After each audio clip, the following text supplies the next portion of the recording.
मानिक और आप सब देख रहे हैं न्यूज़ 21 मॉर्निंग बुलेटिन में आप सबका स्वागत है। चलिए शुरुआत करते हैं आज की खबरों के साथ। पहली खबर हमारी कोटा से आ रही है। बोरखेड़ा थाना क्षेत्र में पुलिस ने हॉस्टल में हुई ऐसी चोरी का 24 घंटे के भीतर खुलासा करते हुए 2 आरोपियों को गिरफ्तार किया है। मामला कोरल पार्क हॉस्टल का है, जहां चोरी की वारदात में हॉस्टल का ही कर्मचारी शामिल निकला। थानाधिकारी अनिल कुमार टेलर के नेतृत्व में पुलिस ने तुरंत कार्रवाई करते हुए दोनों आरोपियों को दबोच लिया।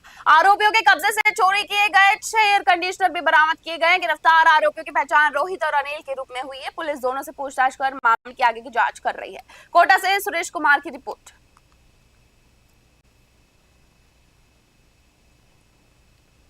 चंदवाजी पुलिस ने आईपीएल मैचों पर ऑनलाइन सट्टा लगाने वाले एक गिरोह का भांडाफोड़ करते हुए मुख्य आरोपी को गिरफ्तार कर लिया है।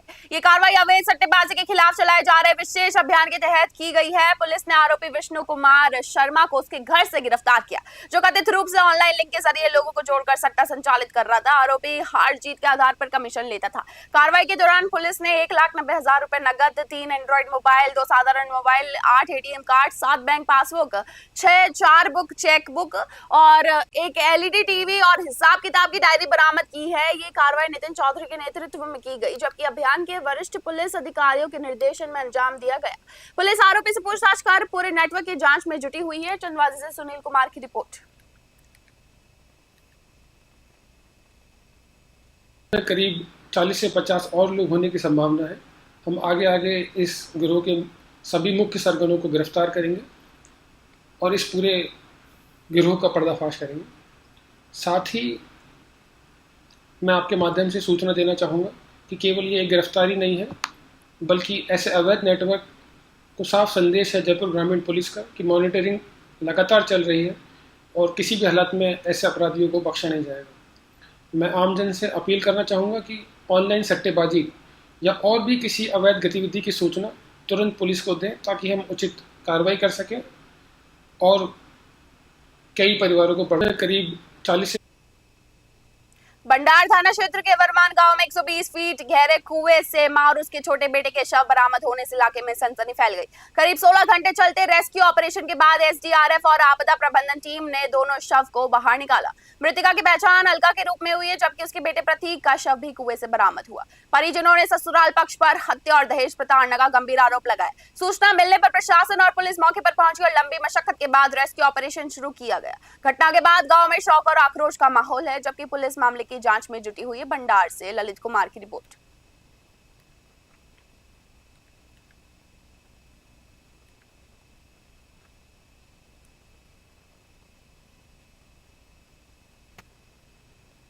बाड़ी में शहरी मनरेगा योजना के तहत काम कर रही महिला मजदूरों ने कई महीनों से मजदूरी भुगतान नहीं मिलने पर नगरपालिका के मनरेगा कार्यालय के बाहर विरोध प्रदर्शन किया। मजदूरों ने आरोप लगाया कि उन्हें बार बार चक्कर लगवाए जा रहे हैं, लेकिन भुगतान नहीं किया जा रहा। महिला मजदूर गुड्डी देवी ने आरोप लगाया कि उन्हें पिछले 2 साल से मजदूरी नहीं मिली, जबकि मीरा देवी ने कहा कि पिछले 4-5 महीनों से भुगतान रुका हुआ है उनका और हर बार मस्ट्रोल न आने का बहाना बनाया जाता है। पूर्व वार्ड पार्षद ब्रजेश कुशवाहा ने कार्यालय स्टाफ पर लापरवाही और हठधर्मिता का आरोप लगाते हुए कहा कि मेट द्वारा भेजी गई हाजिरी समय पर दर्ज नहीं की जाती है, जिससे भुगतान अटक रहा है। नगरपालिका के अधिशासी अधिकारी उत्तम चंद बंसल ने कहा कि मामला उनके संज्ञान में नहीं था, लेकिन शिकायत मिलने पर जांच कर उचित कार्रवाई की जाएगी। धौलपुर से संजय कसाना की रिपोर्ट। जब से वहाँ मिस्टल चालू हुई है, वहाँ एक भी बार नहीं आई है कभी भी, और बार बार डिमांड लगा चुके हैं। हमारी कब सुनवाई ना करो। क्या कह देते हैं आती है तो यहाँ? कुछ नहीं कहते हैं, जो कोई हमें नहीं पता है। कब से नहीं आ रही है? कभी नहीं आई है, जब से चालू हुई है तभी से नहीं आई है? नहीं आई है हमारी एक भी बार। अब करीबन हो गए 2 साल से ज्यादा है चली। 2 साल से नहीं आ रही है? नहीं, कभी भी ना आई। आपका नाम क्या है? गुड्डी देवी। कहाँ से आई हो आप? घुमट से। कह के बता रहा है कि अब 12 तारीख को आना, कभी 15 तारीख को आना, कभी 25 तारीख को आना, ऐसे कह के इनको टालता रहता है और इनकी मिस्टॉल नहीं आ रही है। लेबर भटक रही है, ऑफिस के चक्कर लग रही है, अभी तक इनकी मिस्टॉल आई नहीं है। अब लेबर यहाँ आती है तो क्या आश्वासन दे दिया जाता है? अब वो इनको कह के दे दिया कि आपको 25 तारीख को आपकी मिस्टॉल आएगी और अगले पखवाड़े में तुम्हारी मिस्टॉल आ जाएगी। अब इनकी कितनी सालों से नहीं आ रही है? इनकी कई की 2 साल हो गई, कोई की 3 साल हो गई, कोई की 6 महीने हो गए, किसी के 5 महीने हो गए, जब से इनकी मिस्टॉल नहीं आई है। महिला परेशान हो रही है? महिला परेशान है, चक्कर लगा रही है ऑफिस के, कोई धनी धोरी नहीं है। जब से वहाँ मिस्टल चालू हुई है, वहाँ एक भी बार लक्ष्मणगढ़ सालासर मार्ग पर सिनवाली गांव के पास सोमवार शाम दो बाइकों के आमने सामने की जबरदस्त भिड़ंत में 4 युवक की दर्दनाक मौत हो गई। हादसे के बाद इलाके में अफरा तफरी मच गई। लक्ष्मणगढ़ थाना प्रभारी राजकुमार यादव ने बताया कि दोनों बाइकों पर दो युवक सवार थे जो टक्कर के बाद गंभीर रूप से घायल हो चुके हैं। सभी को अस्पताल ले जाया गया, जहां डॉक्टरों ने चारों को मृत घोषित कर दिया। मृतकों की पहचान राजेश नेण, महेंद्र, महेश कुमार, नंदलाल के रूप में हुई है। पुलिस ने शवों को मोर्चरी में रखवा कर परिजनों के आने के बाद पोस्टमार्टम की कार्रवाई शुरू कर दी है। सीकर से दुर्गा सिंह कुमावत की रिपोर्ट।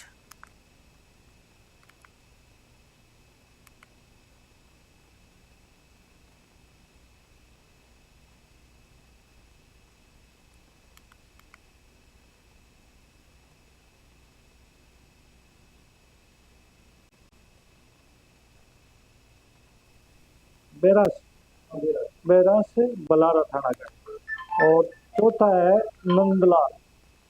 नंदलाल तो मदन नाम है, और ये है बैराज का बलारा थाना की।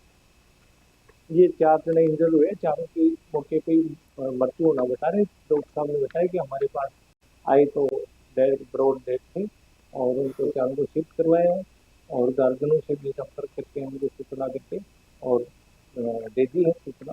आने पे जो भी होगा, अभी क्लियर भी नहीं हो पाए कौन सी मोटरसाइकिल पे बैठा था, उसके बारे में जानकारी देते और रिपोर्ट आने पर जैसी भी होगी वो कार्रवाई की। जी सर, पीएम सुबह होगा, अब तो रात हो गई, सुबह होगा पीएम करवाने।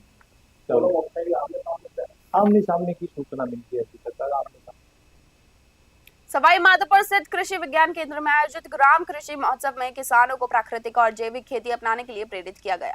कार्यक्रम में बड़ी संख्या में किसानों ने भाग लिया और वैज्ञानिकों ने उन्हें रासायनिक खादों के कम उपयोग की सलाह दी। कृषि वैज्ञानिकों और विशेषज्ञों ने किसानों को Badri Lal Sharma, doctor Mahendra Singh, doctor MC Jain, doctor BL Meena और डॉक्टर नुपुर शर्मा की मौजूदगी में प्राकृतिक खेती, वर्मी कंपोस्ट, पशुपालन और फल फूल खेती अपनाने का सुझाव दिया, जिससे किसानों की आय बढ़ सके। कार्यक्रम में किसानों ने देशी भाषा में गीतों के माध्यम से जैविक खेती का संदेश दिया और जिससे उपस्थित लोगों में जागरूकता बढ़ी। साथ ही उड़द, मक्का उर्वरकों के संतुलित उपयोग पर आधारित फोल्डरों का विमोचन भी किया गया। अधिकारियों ने कहा कि प्राकृतिक खेती न केवल मिट्टी की गुणवत्ता को सुरक्षित रखती है, बल्कि स्वास्थ्य पर्यावरण के लिए भी अत्यंत लाभकारी होती है। सवाई माधोपुर से राकेश चौधरी की रिपोर्ट।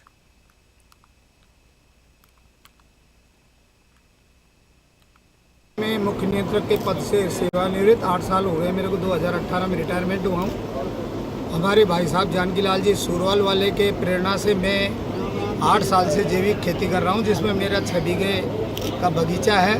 2 बीघे के अंदर जौ करता हूँ, 1 बीघे के अंदर गेहूँ करता हूँ और उसी में बाजरे की खेती करता हूँ। जौ वाले में या बाजरा या जो तिल्ली है वो भी जैविक करता हूँ। 1 बीघे में मैं मेथी करता हूँ।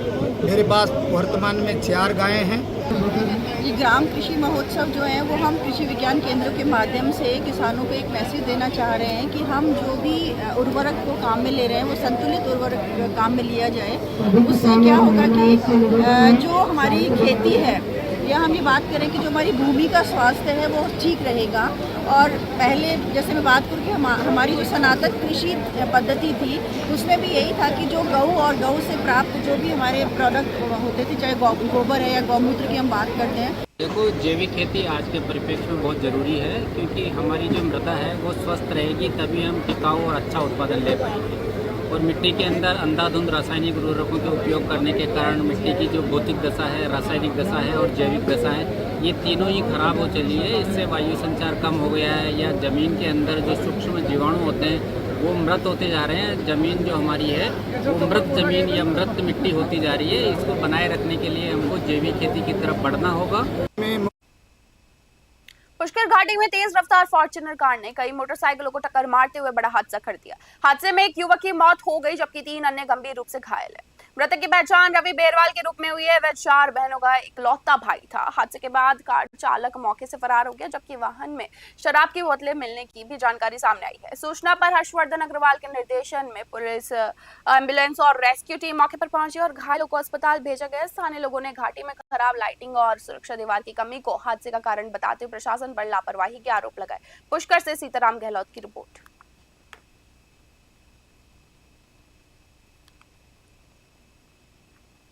की है और संभवतः जिस तरीके से एक्सीडेंट हुआ है तेज गति से चला करके आई है।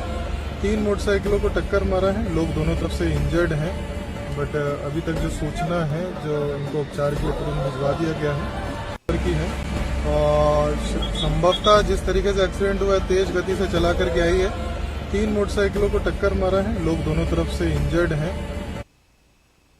अंतर्राज्यीय जल विवादों के समाधान के लिए गठित रवि ब्यास जल ट्रिब्यूनल ने निरीक्षण किया। ट्रिब्यूनल के चेयरमैन विनीत शरण के नेतृत्व में टीम ने इंदिरा गांधी नहर परियोजना और नोहर सिद्ध मुख्य क्षेत्र का दौरा कर जल वितरण की वास्तविक स्थिति का जायजा लिया। इस दौरान सुमन श्याम और वीपी नवीन राव सहित पंजाब और हरियाणा के अधिकारी भी मौजूद रहे। जल संसाधन विभाग के अधिकारियों ने सिंचाई व्यवस्था और परियोजनाओं की विस्तृत जानकारी ट्रिब्यूनल को दी। अधिकारियों ने बताया कि अंतर्राज्यीय जल समझौते के तहत राजस्थान को निर्धारित मात्रा में पानी नहीं मिलने और विभिन्न परियोजनाओं पर विवादों के चलते मामला सुप्रीम कोर्ट में विचाराधीन है।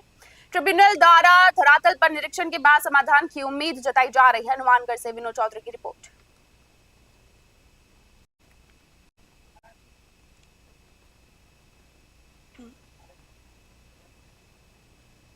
हनुमानगढ़ के टाउन क्षेत्र से कल्फा सिटी में ट्रैफिक पुलिस ने देर रात विशेष अभियान चलाकर स्टंटबाजी और नशे में वाहन चलाने वालों पर बड़ी कार्रवाई की। ट्रैफिक इंचार्ज अनिल चिंदा के नेतृत्व में की गई नाकाबंदी के दौरान 19 बाइक जब्त की गई, जबकि 14 चालक शराब के नशे में वाहन चलाते पाए गए। पुलिस जांच में कई युवक तेज रफ्तार और खतरनाक स्टंट करते हुए मिले। कुछ बाइकों पर अवैध मॉडिफिकेशन, LED लाइट्स और सायरन भी लगाए गए थे, जिन्हें मौके पर सीज कर लिया गया है। पुलिस ने मोटर वाहन अधिनियम के तहत चालान की कार्रवाई करते हुए चेतावनी दी है कि नशे में ड्राइविंग और स्टंटबाजी न केवल कानून का उल्लंघन है, बल्कि आमजन की जान के लिए भी गंभीर खतरा है। हनुमानगढ़ से विनोद चौधरी की रिपोर्ट आप सब देख रहे हैं।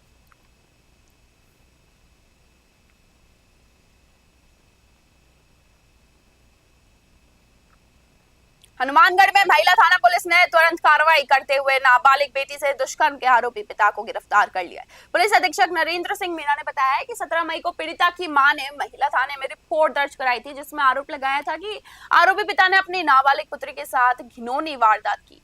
मामले की गंभीरता को देखते हुए पॉक्सो एक्ट की धाराओं में प्रकरण दर्ज किया गया और महिला थानाधिकारी रजनदीप के नेतृत्व में विशेष टीम गठित की गई। पुलिस ने रिपोर्ट दर्ज होने के कुछ ही घंटों के भीतर आरोपी को गिरफ्तार कर लिया। हनुमानगढ़ से विनोद चौधरी की रिपोर्ट आप सब देख रहे हैं।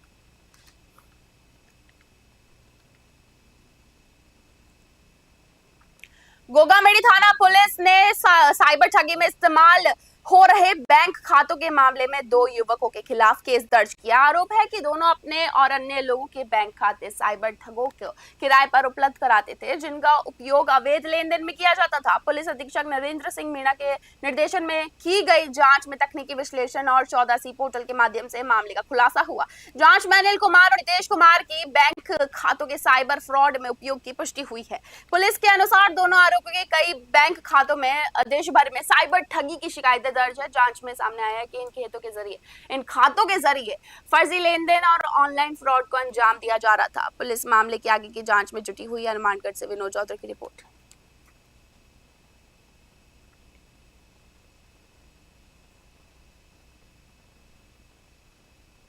मॉर्निंग बुलेटिन में बस इतना ही। देखते रहिए न्यूज़ 21। धन्यवाद।